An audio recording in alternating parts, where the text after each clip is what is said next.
Welcome to Barely Maintaining, the ultimate podcast for die-hard Chicago Bears fans. Join your host, Ryan Burheit, and me, Michael Guyton, as we dive into all things Bears. From game analysis and player insights to the latest news and fan stories, Ryan and I cover it all. Whether cheering from Soldier Field or your living room, Barely Maintaining keeps you connected to your favorite team. Now, let's get ready to bear down. All right, what's up, everybody? Well, we got Bengals we got to talk about. We got Hard Knocks we got to talk about. Yeah. Just kind of covering all that, and kind of preseason is almost to an end. We got basically 1 week left until we're like basically just gonna be seeing the cuts and everything. Yep. So we're gonna talk a little bit about the roster bubble spots. And then that's kind of covering everything. I feel like sounds like a little bit, but that's a lot to cover for sure in those for few sure. segments.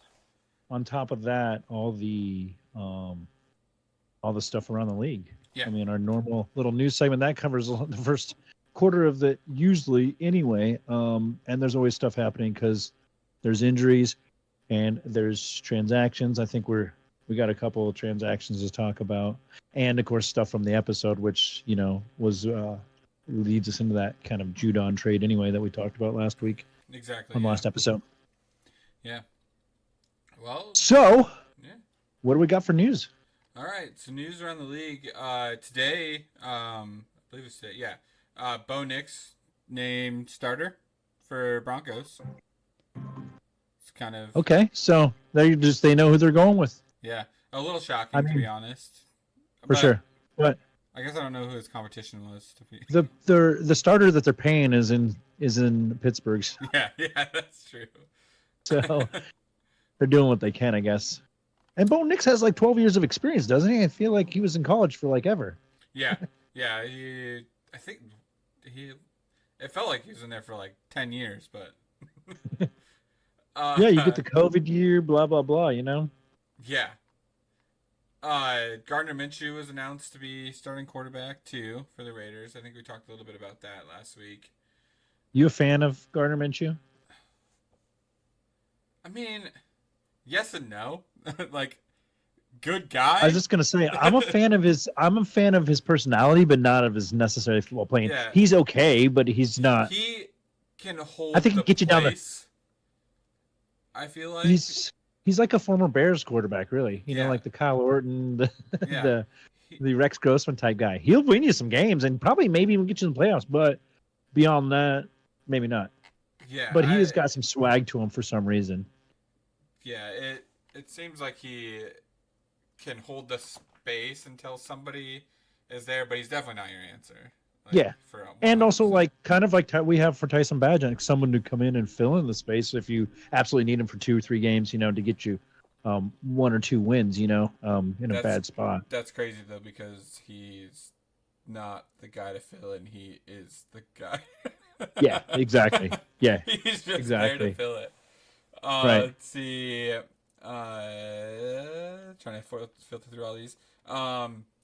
Patriots Jared Mayo, confident rookie. Quarterback Drake May is ready to run a huddle, so that would be to me that they're kind of leaning his way, right?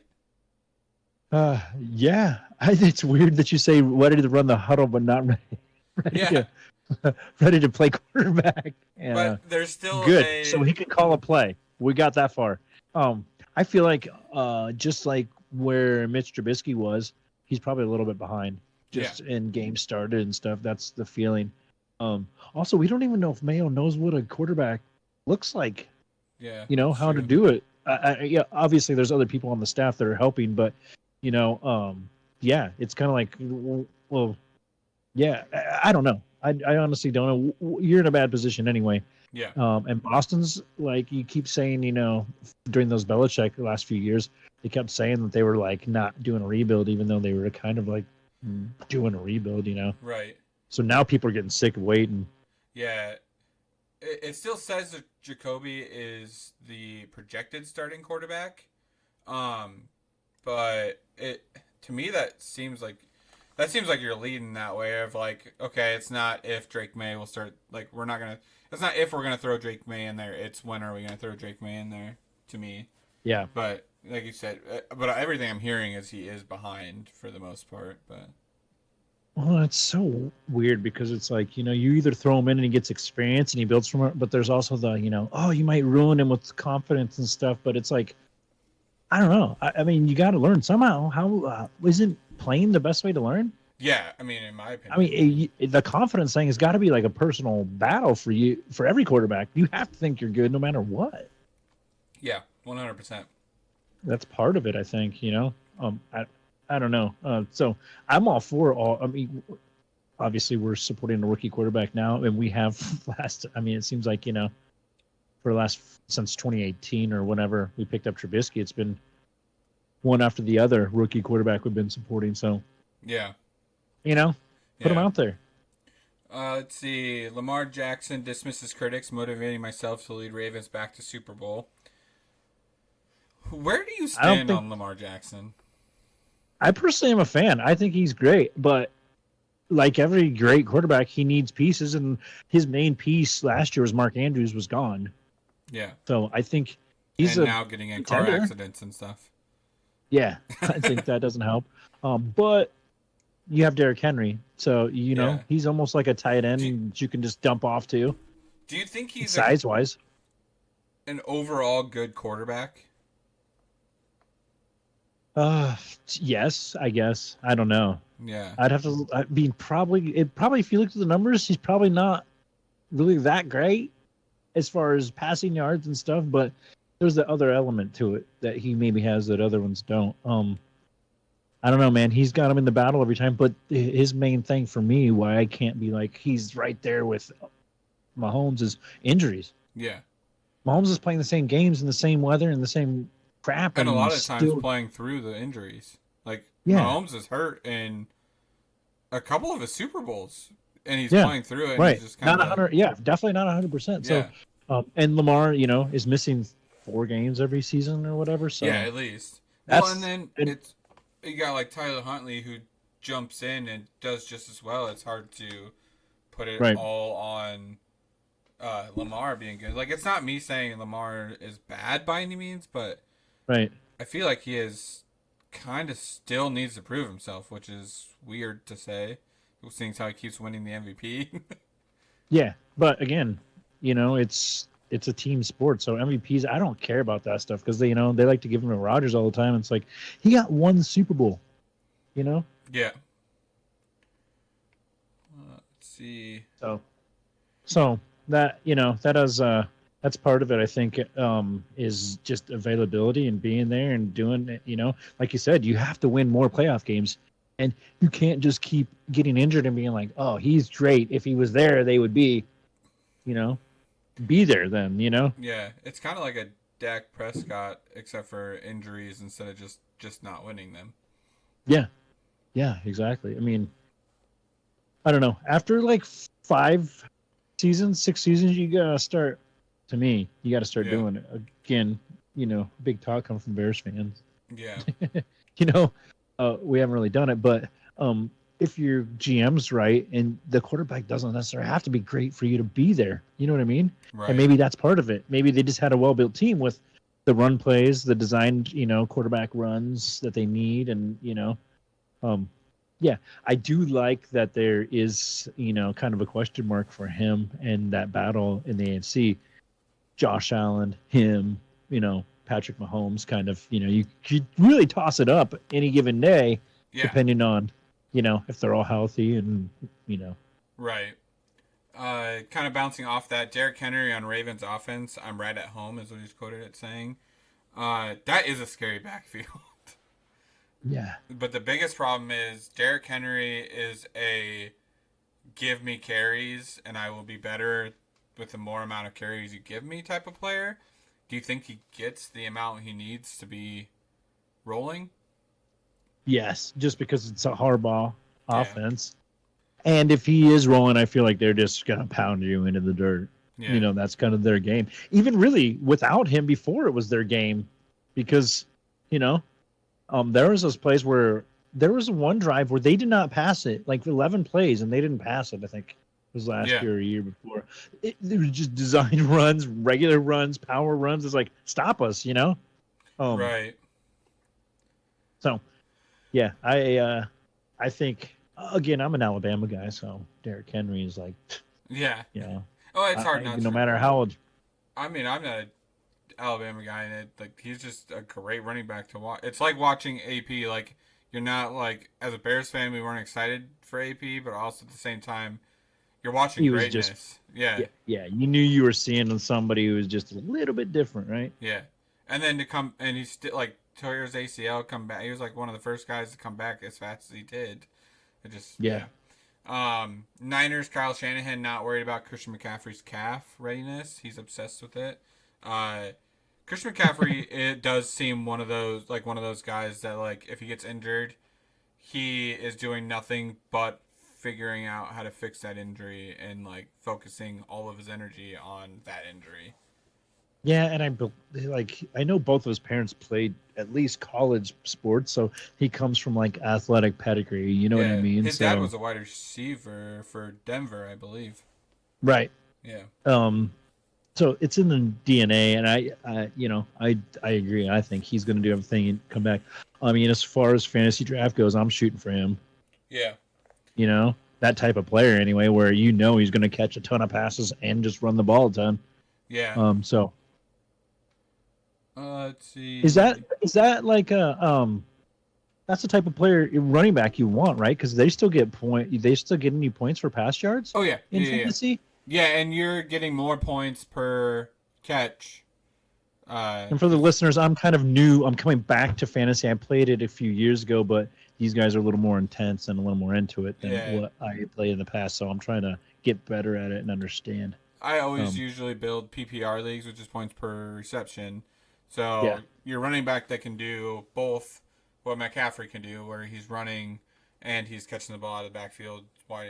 I mean, you'll get even like Debo will get you rushing yards and receiving yards, so it's kind of a combo. Which is the way it should be, right? Because they're doing football plays, and positive yards, I think, should equal points. Right. Let's see. I just saw one. Where'd it go? Oh, former Seahawk head coach Pete Carroll on Coaching Future. I'm not desiring it at this point. That's kind of interesting. I'm surprised he doesn't want to come back at all.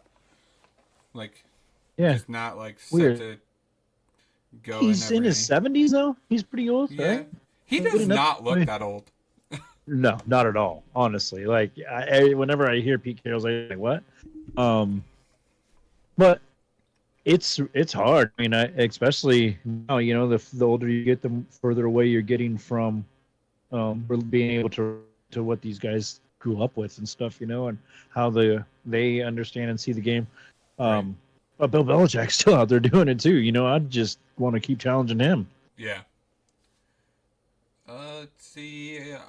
Empty guest. Anybody still holding out for? Player wise, I think CeeDee Lamb, right? Yeah. From what I understand, they're still holding out, but they're kind of like a hold in or something, right? Yeah, like he's still there and they're talking or whatever. And they're really just not talking about it anymore. Like, it's kind of brushed under the table until something actually happens. Yeah. I feel like at this point we're just expecting to see, because nobody's going to be playing. I mean, training camp's over. Right. Nobody's going to really be playing week 3 preseasons that are. Yeah. And if somebody's on the line that should be playing in week 3 and they're holding out, that's a dumb decision. But I think your big players are just expected to play week 1 and just kind of, or I guess maybe they'll figure it out in that off week in between. But I mean, the biggest ones. Yeah, and he still has 2 years on his contract, I think, too. Does he? I can't remember. It was one of the wide receivers that's kind of doing that. It's like he's not necessarily, but he's seeing all the wide receiver money. Yeah, that might be going Jamar around. Chase, because he's holding out too. Really? Yeah. Maybe it is. Or holding in, whatever the heck you call it. which is like, yikes, Yeah. Now that's where we're at. But I get it. I get it for them because the guaranteed money matters on injury. Your career could be over, right? Tomorrow. So, Jamar Chase is through 25. yeah. So he has this year and next year, Yeah. right? So, yeah. And then Yeah, CD that's Lamb. probably the one then. I'm just doing some research on the fly here. Yeah, that quote from NFL.com on Gardner Minshew says, "My role is just playing point guard." So Yeah. he knows who he is. He's not. I'm not going to try to be somebody I'm not. Which good for him. Hopefully he's successful there. I'm not a fan of the Raiders because I'm a secondary Chargers fan and that's their division. But Yeah. I don't want to see them necessarily either. They've been going through it, man. CD Lamb is a free agent in 2025. So he Okay, has this year. Yeah, so this is they gotta figure it out this year, or they're gonna lose him anyway. So yeah. With I believe there's no like he'll just be an unrestricted free agent at that point. So that's pretty. That's the thing I was gonna tell you too. The some of the teams do their training camp out of state, like the Cowboys do it in California. Yeah. So because they're not in their own area, they're not allowed to have public practices. Really? So players aren't allowed to come back and stuff. Huh. Yeah. Or come out play, or people aren't allowed to come out and see the players practice. Which is crazy, right? Like, it's like you're doing a lot of things to not support your fans, There was also some beef going back and forth between Tua and was it Brian Flores? Yeah, that's right. I did see that. Basically, Tua was just saying, how would you feel if you had somebody come in and say you sucked, and then versus someone who comes in and says you're good? Yeah. Apparently, talking about Flores versus McDaniels. And I saw an interview with Flores, and he did not deny any of it. He just said he would, he was focused on the Vikings, whatever, but also that he needed to, talk to Tua about, how to be a better coach or whatever, kind of. So, oh, go ahead. No, I was just saying. Okay. So that's kind of an interesting way to, Jets wide receiver Mike Williams anticipates joining team drills next week, so looks like he's coming back. Speaking of Jets, did you see that Brandon Marshall joined them in training camp? Really? Yeah, he went there to be like supportive of them, but does he have like a giant grudge against the Bears still? Like, I don't know. I honestly don't know. I didn't think so, but maybe he's just in New York. Maybe that's where he resides because I know he does some podcast or TV show or something. He's on one of those things. I don't know though. We got a little dark, bro. We don't need you up here, okay? Yeah. Going into Hard Knocks later, that picture, it was in the. I always kept looking on Hard Knocks to see if they were actually holding hands, and it was weird because Caleb was the one holding the sunglasses. Yeah. It wasn't even Little Dirk, but yeah. That shows you though that angle, because that's what I said. It's like it's got to be that angle. Yeah, because they weren't even really that close together. No, there was a good few inches between their hands that you definitely did not see from the other angle. Everyone, that's what everyone's looking for though, is something to go crazy about though, And then kind of last thing, Steelers Arthur Smith cautions overreacting to offensive woes. Preseason could distort reality. I don't think so. Or it just could be a small window into what the hell you're going to look like with two quarterbacks that hold the ball for 4 seconds. Yeah, that's.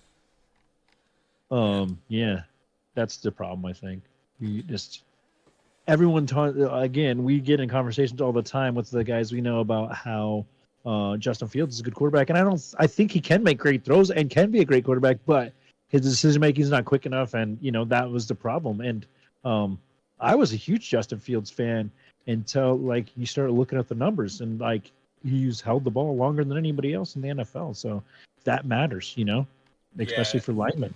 And we're the second rushing offense. Yeah, it's So, the inconsistency. Like, he's really a really really good quarterback, or he's a really really bad quarterback, and we can't well, figure out what he is. and he's bad at, yeah, ball security was not a great thing.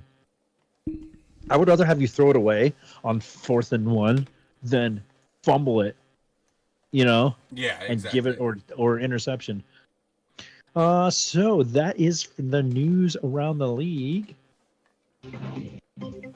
Um, Coming up here, we got preseason game with the Bengals. We'll be talking about what we saw and some of the players that stood out, and then the players that are on the bubble that could potentially be cut.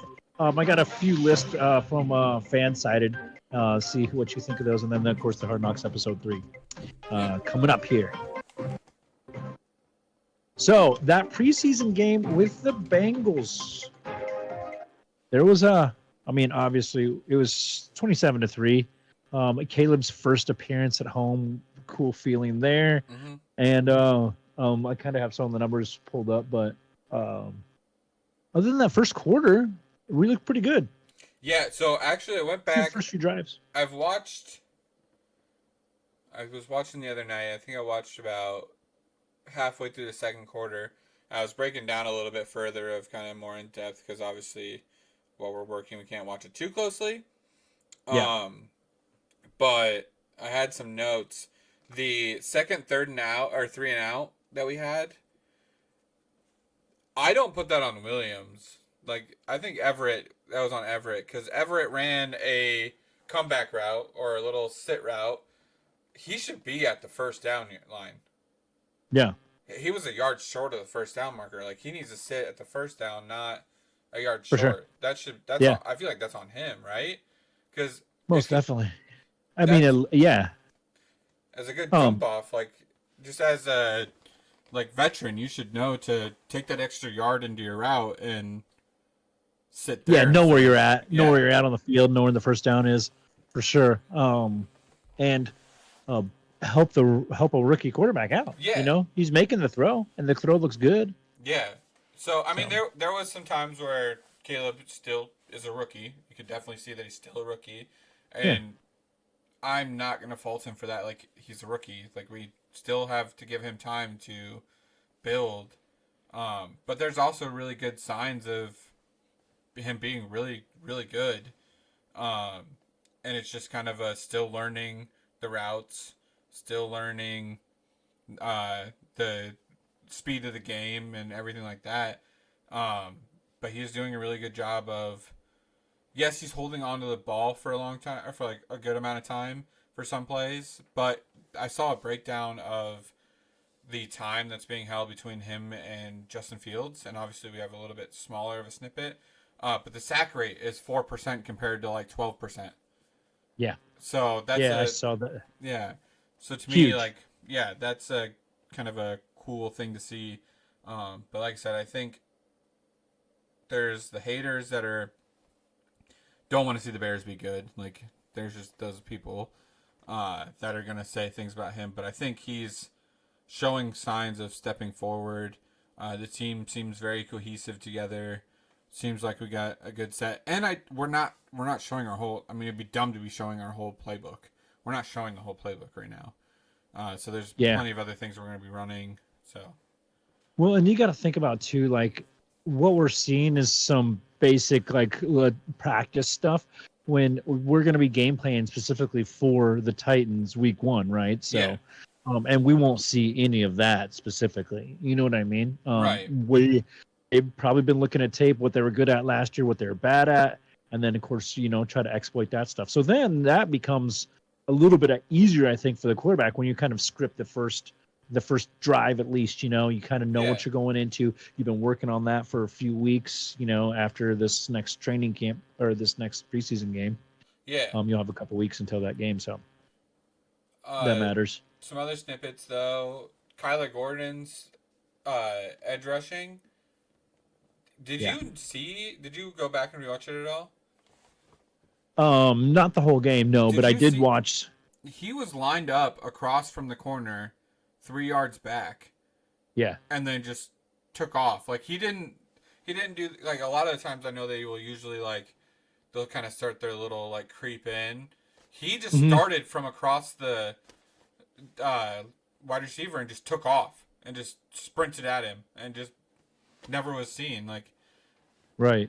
and I don't know. Um, Like, I feel like a starter quarterback is probably gonna ditch that ball and probably, hopefully, I would assume see the Kyler coming at him. yeah, But yeah. But the fact that the defense is scary disguising stuff, like where, I mean, he might see it late, and that's a lost play for sure. yeah, If he doesn't, yeah, or he doesn't see it, and maybe it's a strip sack, or yeah. And we were running it from both sides. yeah. Plus, he had four. I think I have the numbers here: 4 tackles and 4 tackle assist, and then a sack. Yeah, So him being healthy helps. I think everyone forgot about him with Jalen Johnson getting paid, and then kind of pecking up Kevin Byard in the back. yeah, But Kyler Gordon, we picked up that same year as Jalen Johnson, and was one round I think after Jalen Johnson in the draft, and yeah, he's healthy, which he wasn't last year. I think he broke his hand or wrist or something last yeah. year. That like nagged him for a lot of the year, right? Yeah, The broken hand. yeah. So we didn't really see him too much, and he's our nickel guy, and if he can do that.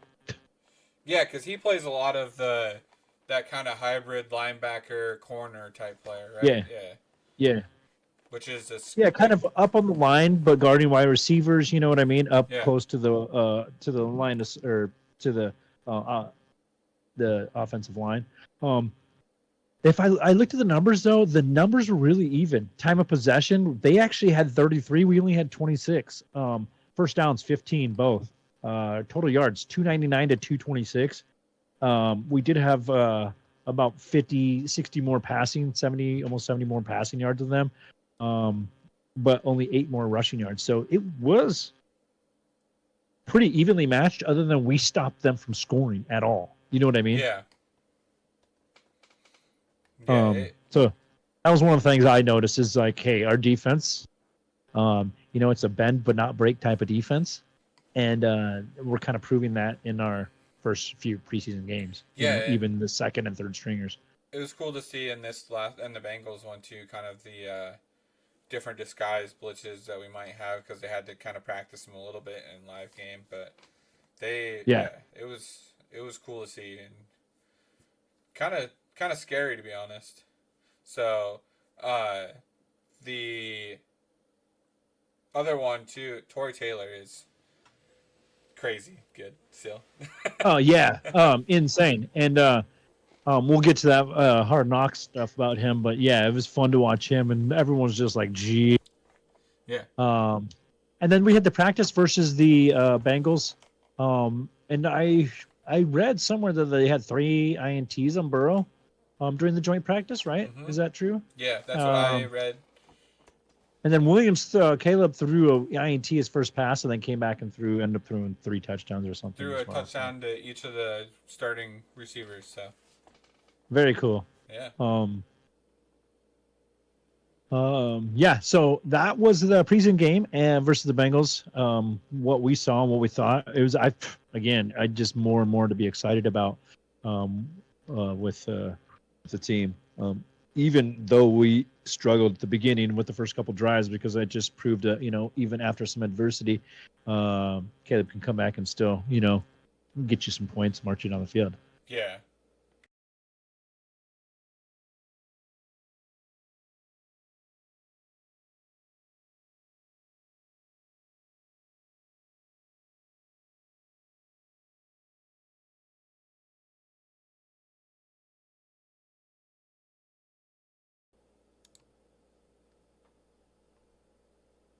Three, two, and we're back. Players on the roster bubble that could potentially be cut. That's what I was going to see, kind of what you thought. Randy Gurzy of Fansided has listed these 6 players as bubble players. Defensive end, Khalid Kareem. Tommy Sweeney, tight end. Noah Sewell, linebacker, who we drafted fairly high of just a few years ago. Brett Rippon, the QB, Velus Jones Jr., and Nate Davis. Obviously, big money there for Nate Davis as well. So your thoughts on that? and players you think might be on the bubble. I kind of looked at the list, and maybe some of the Khalid Kareem and Tommy Sweeney, just because depth at those Yeah. positions. Well, so I'm looking at the Pro Fantasy or Pro Football Focus page about the Bears roster by position, and I was kind of looking. It's like we have 6 tight ends. Yeah, that's what I was. I mean, so somebody being cut from the and just so listeners know, cuts are August 27th by 4 p.m. You have to go down from 90 to 53, which is about 37 players, but you can have 16 practice squad players. So really, you have to cut 21 players completely if you can hide some on the practice squad. I have a hard time. So going to some of the ones you said, Brett Rippon. I am conflicted a little bit there because I think Austin Reed is showing some good signs of being a good backup for Caleb. He's obviously, I think Tyson Bagent showed this game against the Bengals that, oh shit, like things are kicking in. I do have to kind of try for this a little bit now. Yeah, I was gonna say on the last episode or the episode before, you mentioned that he needed to, right, in this game because he's gonna get past. 7 for 8, 87% completion percentage, 158 QBR, 2 touchdowns. He definitely was like, I better do something. Yeah, and I so feel like you were exactly right. I think when he's actually kind of motivated, he is the second guy for sure. He looks good. He can fill in that spot for sure if we need him to. Yeah. Kind of showed that last year, definitely. Yep. I get conflicted with Rippon and Reed. I feel like Austin Reed does a good job and is going to be a good quarterback. Yeah. I feel like though you need Rippon. I know he's not like the most sought after guy in NFL by any means, but also he's got. I mean, what are you going to leave Bagent being your veteran guy with 1 year? I feel like it's just good to have that veteran guy to help Caleb mindset wise and even Tyson mindset wise of the trials and tribulations of the NFL, right? Like, yeah, and let's be honest. Cleveland went through 4 or 5 quarterbacks last year, so it's just hard to give up a good quarterback because they're just not around, And once you lose them, they're gone. Yeah, and you start going through too many of them, and are you going to leave it on a rookie, a second-year guy, and then a rookie? Like, at that point, like, I'm getting a little scared, to be honest. Well, plus I think you do need someone that pushes those guys to keep continuing getting better, right? Because a guy that has had the experience to stay in the league for a few years, So I feel like Austin ends up on the practice squad. Yeah, I think so too. And honestly, he might get picked up. Yeah. I mean, he's good enough. I think he could at least on a team that gets desperate. And Rippon was 3 for 4 with a 116 QBR and a 75% passer completion rating. So, and he looked great in the Hall of Fame game when he actually got to play a little bit more too. Looked amazing. Austin Reed, I think Austin's only problem is he's not getting enough reps because there's 3 guys in front of him, which might play in our favor. Yeah, definitely. Because if they haven't really not seen a lot him, of tape on him, you can kind of hide him. Yeah. He's only gone against the third stringers, so to speak. Yeah. So. Yeah, so and when you look at it, like the fact that you can have 16 players on your practice squad makes it a little easier because like 90 to 53 is seems like a lot of people, Like, but then you can especially some of these guys were full, right? You can go on your practice squad, hopefully. Right, and then there's other ways to kind of hide guys too here and there, with pup list and whatever. Right. But I want to see like the Ian Wheelers and the guys like that. In a deep running back room, kind of make the squad, right? Right. So yeah, I definitely. What about that Nate Davis? What do you think's going on there? Because he's a lineman, he's getting paid big money, he's been injured, and I know he's frustrated. He's been injured, but again, he's been injured, and then of course, he had a bunch of family stuff, so he's missed some practice, missed games last year because of that stuff. But he's been in the position battle, hasn't he? Well, no? yeah, he's actually the guy. He's Yeah. the guy, really, But because he's been gone, Bill Murray, I think, has been coming in, and people are getting people. Yeah, I just love that there's a guy named Bill Murray on the Yeah. team. I'm just gonna Really? try to He's say playing his name as NFL much right as. now? uh, But yeah. yeah, and the actor Bill Murray has got to be stoked because he's a Bears fan. Yeah, yeah. Right? Doing jersey swaps. Yeah, dude. Yeah, for sure. But yeah, Nate Davis, I feel like this may just be like past experience because last year really hurt us with linemen, but like I hate to like not have any of them ready to go. I was gonna say the same thing. I'm putting up with the BS at least for this year. I know he's getting a ton of money, but if he's available and there, you want him there, right? I mean, he's at least a brick wall. He's huge. Yeah, So, and I feel like you and the still more kind of want depth you that have, the position better. battle and find out who's going to be the guy still. I mean, that's going to help you figure it out. Yeah, for sure. And again, like you need depth, right? Yeah. Like, what if the guy that backs him up gets injured? Now you're down to third stringer. That's real quick, Yeah. And then that kind of consistency changes a lot. Then you got to move another guy over, and then that's so it's like, I agree. If that's not a roster cut you can make, because if you cut him, I mean, somebody's picking him up. Yeah, 100%. He's getting picked up. He's good enough to make a roster pretty much everywhere else. I mean, that's like one of the biggest needs I think in the NFL is good linemen. Yeah, and then who was your next guy? It was Sweeney. I had Velus Jones ripping, and then Noah Sewell was a big one because his brother is Penei Sewell for the Lions, who's really good, and Noah Sewell is a linebacker, but he's kind of getting passed up in the linebacking core by undrafted free agent Jack Sanborn, and and then of course everyone else that we got back there because our linebacking is pretty deep now too. Yeah, I'm looking at all of our freaking spots and everything just seems pretty deep. I mean, on the defense, but again, it's kind of you got to kind of decide where you want the depth though, right? I guess is kind of the key. Velus Jones, what are your thoughts on him? I was actually surprised too because he's listed on Pro Football Focus as a halfback. Yeah, that's interesting to me because that's only playing time that man's gonna get. Yeah, you just can't trust him to catch the ball. Personally, think he is not worth it. I don't want to say anybody's bad by any means because he's made it to professional football, obviously, but to me, he is not worth the risk factor. Sorry, he is not worth the risk factor to me. Yeah, I agree. And you've got Wheeler, to me, is like showing signs of being a really good running back. Roschon Johnson, Homer. Herbert, I mean...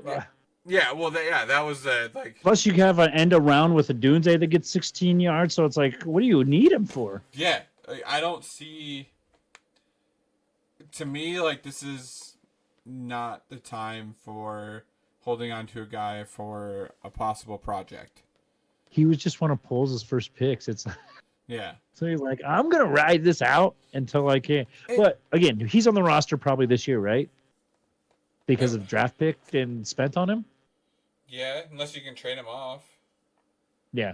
But I don't see you being able to do it. He is a team player, though. I mean, props to the guy for just going to learn a new position.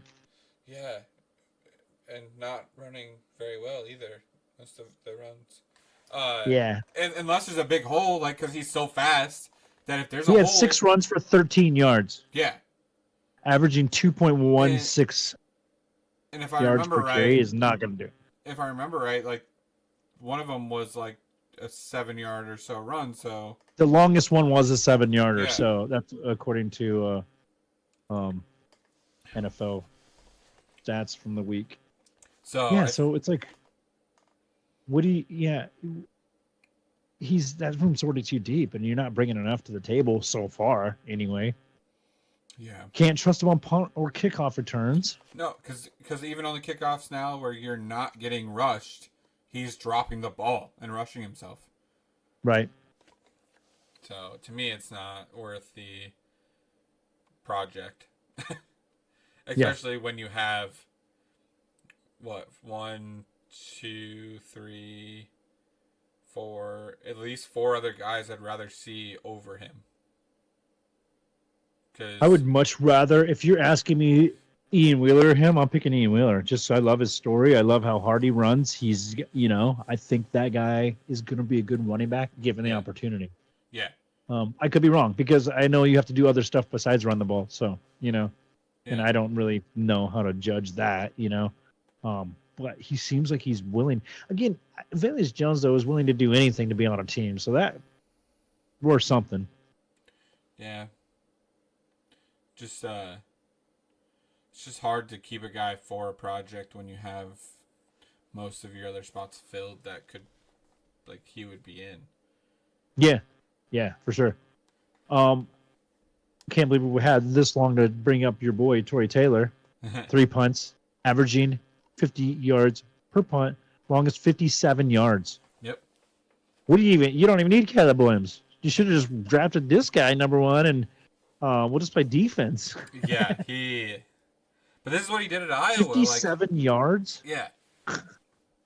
And that's a game changer no matter where you're at on the field. I mean, if you're kicking from the end zone, which he was on one of them. Yeah, he returned that long one a little bit too. So that ball, I think he got like a 7 or 8 yard gain on it. So that's a 65-yard punt. That's one thing. I mean, just being a kind of average Joe fan of sports and seeing the Bears now, it's like I've never been excited for a punter until this guy. Seeing this, it's like that's a game changer. It just is. That's what I've been saying. Punt, yeah, for sure. Welcome to Iowa football. You have, and of course, we obviously want the offense to do good, but you're not going to score on every drive. So when you have those punts, it's like this guy can drop it in a bucket from anywhere. Yeah. And flip the field, if not put them in a bad position. I think we're going to be a high-scoring defense based on field position this year. Yeah, and Tory too. Like, it's not even just putting it on the bucket and everything. His average hang time is 3.4 seconds. And we'll get to it on the Hard Knocks segment here coming up. But the fact that this man was doing construction, just a few years ago in Australia, is like, I'm going to go to America and kick some balls at Iowa. What the? Yeah. He played it's Australian just football. I mean, obviously the guy has a different level of focus on his craft too. You can tell it from the episode and stuff too when they kind of get in depth with him. But 3 punts, averaging 50 yards with the longest being 57 yards. That's as good as you get, man. And that's like, that's a game changer for us. Yeah. It's going to be just another thing to be excited about. Yeah. It's like, man, I'm trying to not get excited about a bunch of stuff, and you just everything they've promised is as build. It's showing. Yeah, it's just taken a couple of years, and now we're here. But and Tory Taylor still hasn't even shown off all of his punts. Like, he can do rugby kicks. He can do. That's what they were saying. It's like he's got a full arsenal. Like he's got every club in the bag. They said. Yeah. Which is like, what? I didn't know the kickers could do that. Yeah, because he kicks the ball. We've just had guys that just punt as far as they can and hope for the best. He punts different ways. Like, there's some. So watching him in Iowa, he'll put a spiral on the ball. He'll put it end over end. There's somewhere the ball looks like it's not moving in the air, which is weird. He can do a rugby kick where he takes off on the side and punts it, depending, like, if you got to squib it a little bit. Like, he's done all of that, and it's cool to see him as a Bear, because he's one of, obviously, last year he was to be excited about for the offense of Iowa. Yeah. And, taking a kicker at all in the draft, really, typically teams get accosted, but everyone was like, yeah, that makes sense. Yeah. Everybody that knew football kind of knew, like, okay, that guy needed to, he's going to make a team, for sure. I'm looking. I'm looking forward to just seeing he can accomplish. And I just he doesn't count for a roster spot because he's from a different country. And just holding. Yeah. Yeah. For the kicker, like he does a good job Okay. with that too. Yeah. Like, Yep. I didn't know that roster spot thing though. He's a pretty intense guy, to be honest with you. Yeah. They're like, "Can we call you the crocodile punter?" And he's like, "No." Yeah. I hate that one the most. Iowa at the games would chant Ozzy for him. That's awesome. And hopefully he gets some of that from the Bears fans this year. I just like seeing, if he wants it to go out of bounds, kick out of bounds at the one, he can. He can drop it and it barely bounce at all. You know what I mean? Yeah. Basically, the only thing that we need to work on is the coverage, getting down there and figuring out where that thing is going to bounce. Yeah. It's cool to see though. That's what at Iowa they had Cooper would do the gunner, and that way he could catch the ball however many times. You kind of had a cheat code with Torrey punting it and Cooper DeJean being your gunner. Yeah, because it's almost like a leg pass, right, to the 1 yard line. Would be ideal. So that's the players on the roster bubble. We listed a couple there, and we hope they all could stay and be on the practice squad, and then we could just grab them whenever we needed them. But unfortunately, that's the business of it. We wish you the best, the guys that get cut. Yeah.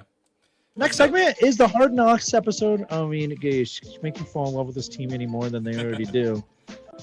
They do, because they find those stories. Like Hard Knocks is really good about finding those storylines beyond the main storylines, like the Caleb and Rome and DJ storylines, which is cool, and they showed some of that.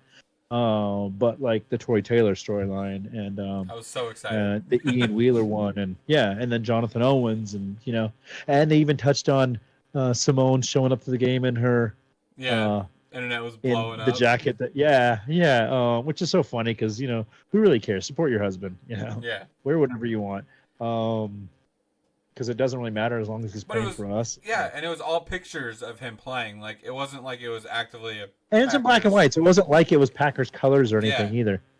But somebody out there get working on a jacket for her then. Yeah, let's do this, Bears fans. You can't tell me that we can't pool our assets and superimpose Bears jersey onto. Somebody. We have a couple pictures of him signing autographs you could put on the jacket if you need them. We'll send them to you.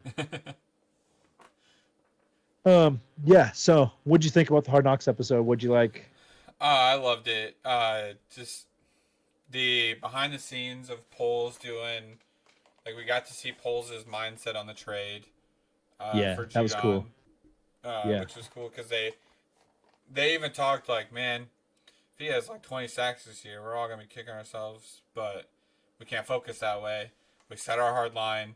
That was our hard line. If they don't go with it, they don't go with it. And I like to see that because it means we're not actively overpaying for players and stuff like that. We have our hard set line of what we think they're worth, and we will not cross that.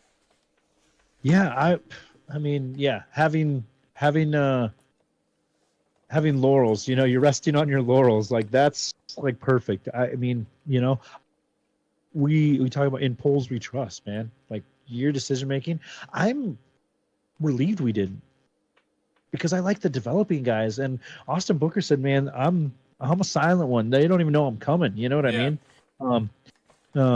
So is there a need? And then you gotta, like, again, he was gonna have to sign him to a big contract, so there's a lot of money up front. How long? Blah blah blah.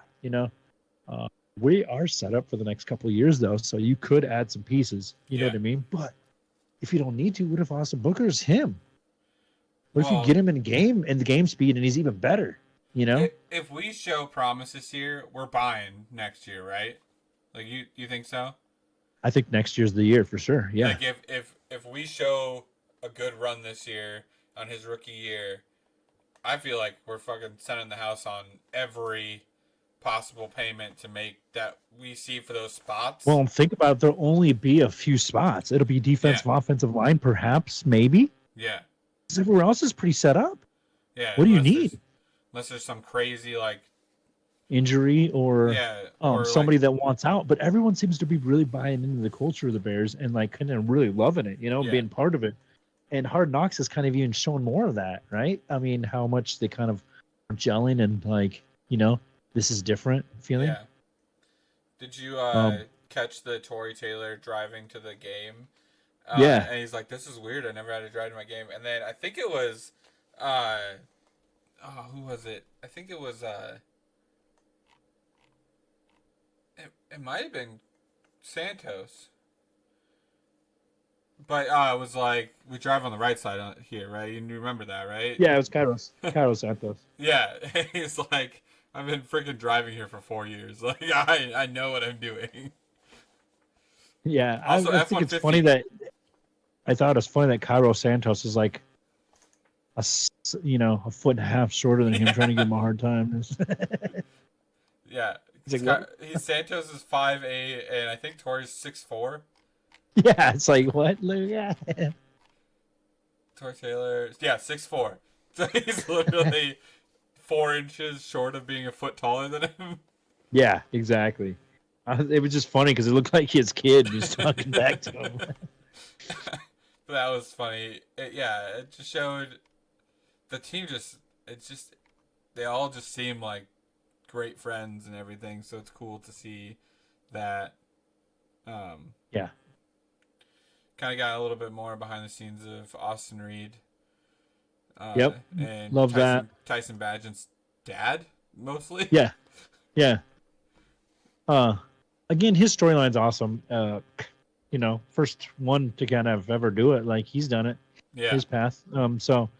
I love his storyline, and I think he's good. And honestly, like I don't want Caleb to get injured, but it's nice to have kind of if he balls out like he did against the Bengals, and he did kind of ball out quite a. I mean, he was, I think 2 for 2 and 4 or 2 and 3. yeah, And when he had to come in replacement of Justin Fields, so he's capable of winning NFL games, which is huge. You know what I mean? There's a yeah, lot of guys that were much higher draft picks than he ever was, that never won a game and got to start. yeah. 100%. I just don't see, other than maybe if the offensive line doesn't have the cohesion we need them to have, Yeah. any holes in this team, and it's really concerning because like, am I blind to the problems, or am like because I'm just so excited, or is it a Well, good enough team?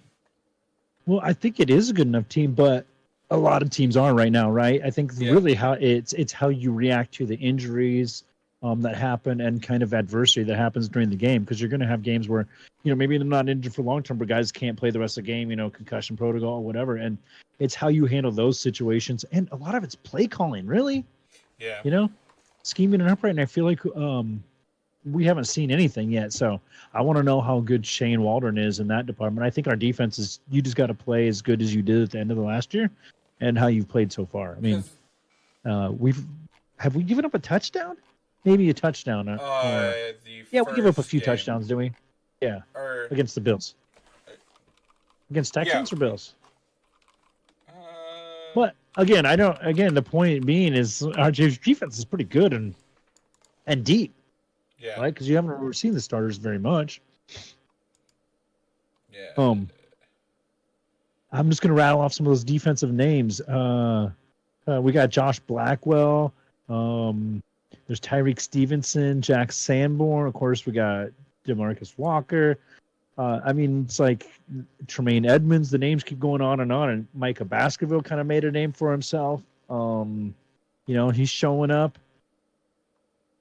Austin Booker, Dominique Robinson. So I think there's a ton. Like you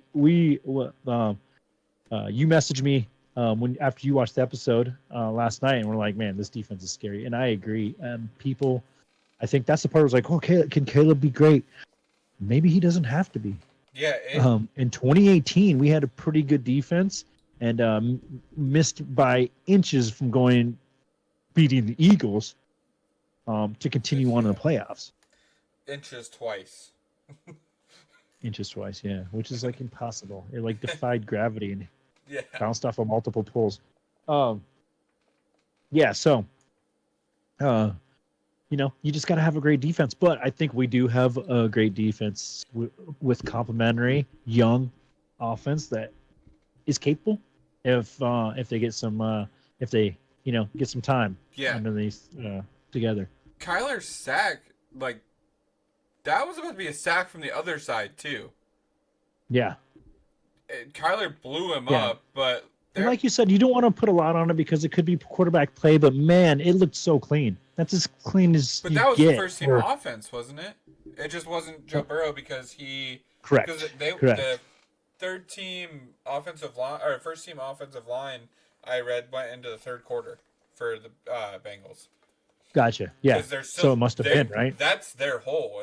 It's always been the line for Joe Burrow, and that's why he's been hurt so many times because he's getting killed. I mean, he was like sacked I think some outrageous number last year. Yeah. Well, and that's everybody really, right? The New York Giants, when we're watching them, I mean, it's like Daniel Jones was sacked 40,000 times too last year. Yeah. Really, that's part of it. I think that offensive line is one of the biggest lacking positions, especially continuity. Like having guys that are just there all season because they roll up on each other's ankles. There's big, huge dudes. You're kind of always in that battle. And your ankles and feet and knees are always right there. So always a lot of injuries. Yeah. Yeah. So that was the third episode of Hard Knocks this week. I think maybe we have one more. Do we have one more or two more? One or two more, yeah. I don't know what it is. But tomorrow night we face Kansas City, which is our last preseason game, and that is in Kansas City. Yeah, we get 5 episodes of Hard Knocks. Nice. Okay. Tomorrow's game is at 7:00 Central Time, and you won't see any of the starters on either side, I doubt. Yeah, but I think it's a good game to give that one last push of who's making the team. Yep, exactly. As per usual, next week we'll be talking about that preseason game, the regular season game coming up, and all the excitement that the regular season's bringing. We'll probably add a couple new segments here, some players to watch for, and then we'll talk about our fantasy leagues draft coming up as well. Special thanks to Julie Burhite and Lindsay O'Brien. Thanks for letting us do this. It is takes away from time from our family, and we appreciate it. And also, sleep tight, Richard. Yeah.